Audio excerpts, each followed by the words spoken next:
with Sweetness of the Work at the AGM, it's playing around with the handwork of sewing. So in the front display case, those little bobbins and hand sewing kits, or a needle kit, is basically what you'd use for hand sewing, and then the large sewing machine is more of an industrial size sewing apparatus, I guess, large sewing machine. And it's a Singer sewing machine from 1901.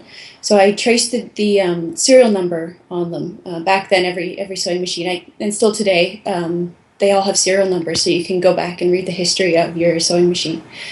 So this one's dated 1901, and it came up from the States. I don't exactly know the entire history of the piece, of the sewing machine, because it was a donation. But I have one in my family that's been passed down over generations, and this one's almost exactly the same as the one that my grandmother used to sew on.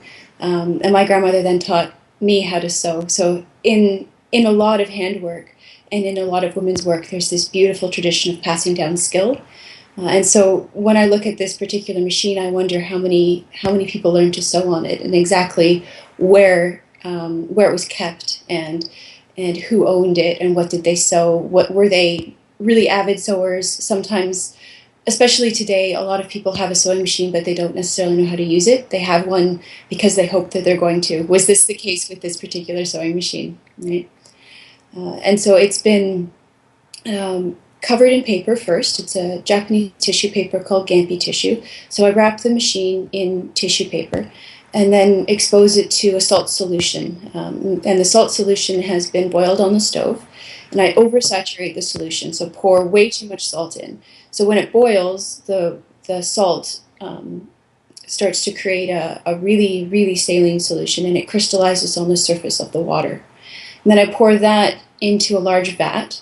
And in the case of Sweetness of the Work, because the pieces are so large, I had to create my own vats out of concrete block and a liner. So I had these large, almost like a hot tub, bathtub type thing in my studio kitchen, and poured this boiling water salt solution over top of the sewing machine that had been covered in paper. As the water cooled, the salt came out of the solution and started to crystallize on the machine and on the paper, and it stayed in there for probably anywhere between 48 hours to a week.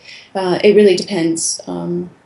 Sometimes I do the process 2 or 3 times, depending on the effect. Like the actual sewing machine, I salted it twice, but a lot of the other components I just salted it once.